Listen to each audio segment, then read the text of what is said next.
Est-ce que tu penses que Dieu voit tout même? Est-ce qu'il considère toutes choses? À tout à l'heure.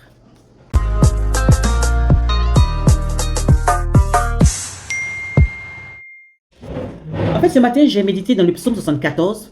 Et dans ce psaume, lorsque je le parcourais, l'auteur du psaume se plaignait et était même étonné du silence que le Seigneur observait face aux actions de ses ennemis. Voilà. Les ennemis d'Israël sont rentrés dans le temple sacré, ils ont tout saccagé, ils ont tout détruit, ils ont mis feu partout. C'est-à-dire, eux-mêmes là, ils le font et puis ils pensent qu'ils sont plus forts. Ils injurient le Seigneur, ils font des choses vraiment, je peux dire, blasphématoires. Donc, le slamiste est là, mais pourquoi Dieu est silencieux devant toutes ces choses?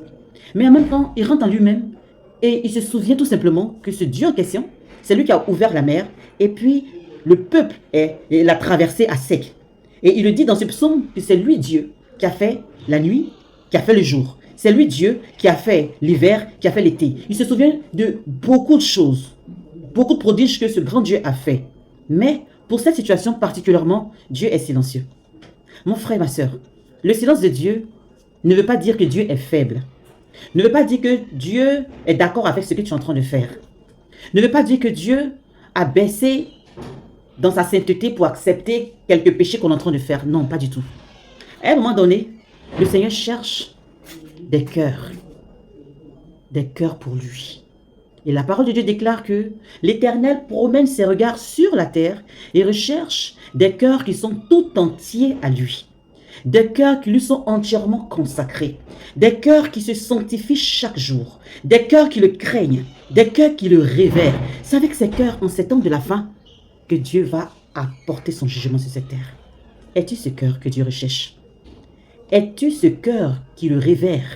Es-tu ce cœur qui se sanctifie chaque jour? Es-tu ce cœur qui a soif de ce grand Dieu et qui recherche chaque jour à aller de l'avant avec lui? Es-tu ce cœur qui se dispose pour ce grand Dieu comme un instrument afin qu'il t'utilise pleinement, sacrifice vivant que tu es, pour faire taire ses ennemis?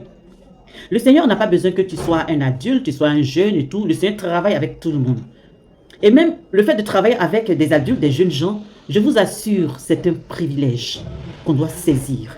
Sinon, le Seigneur a dit dans sa parole que par la bouche des nourrissons, par la bouche de ceux qui sont à la mamelle, il confond ses adversaires. Le Seigneur dit, si on ne parle pas là, les pierres vont parler, c'est avec les pierres à travailler. Donc quand le Seigneur veut te prendre pour travailler pour sa gloire, pour travailler, atteindre ses objectifs, sois fier, sois heureux. Mais toi qui es en train de penser que cette vie que tu mènes, tu sais très bien, chrétien que tu es, tu sais très bien que cette vie que tu mènes n'honore pas Dieu. Mais comme tu n'entends pas un tonnerre gronder, tu n'entends rien, tu penses que tout va bien, tu es rentré dans un confort dans ce péché, mais c'est un piège pour ta vie. Le Seigneur revient bientôt. Il va juger les vivants et les morts. Chacun va rendre compte de ses actions. Donc arrête. Arrête de te comporter comme quelqu'un qui ne sait pas qu'il y a un Dieu qui existe, qui a fait venir son fils Jésus-Christ, qui a porté sur lui nos malédictions, qui a porté sur nous notre condamnation. Ne vis pas comme quelqu'un, comme la Bible dit, comme un insensé.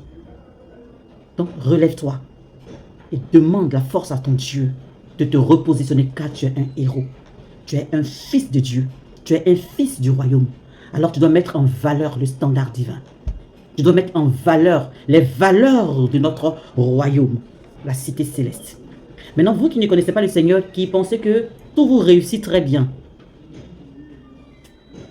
je vous encourage à mettre bas la terre et à donner votre vie à Jésus-Christ de Nazareth. C'est un piège de penser que tout est réussi et qu'après la mort, c'est fini. Au moins, tu as vécu, tu as assuré pour tes enfants, tu as assuré pour ta famille, tu as fait... Mais de quelle façon, de quelle manière? Reviens à Jésus. Il est venu pour toi aussi, pour que tu aies la vie. Tu sais que dans ces choses que tu es, tu n'as pas la paix, tu n'as pas la joie, tu n'es pas heureux. Dieu te voit, mais il recherche un cœur disposé et entièrement disponible pour lui. Es-tu ce cœur? Il n'est pas trop tard. Donne-lui ta vie. Que Dieu vous bénisse. Shalom.